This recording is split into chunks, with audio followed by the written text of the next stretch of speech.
Hello, I'm Dr. Manjula Ashwin speaking from Chennai.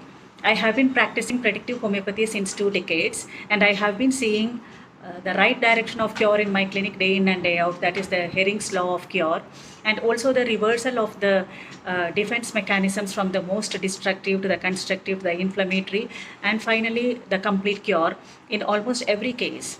So this is thanks to Dr. Prafullvijayakar sir, who has been employing embryology and showed us the various layers of diseases as well as the right direction of cure, how to do the proper follow-up of a case. So which once we start doing, we know that it is very efficient.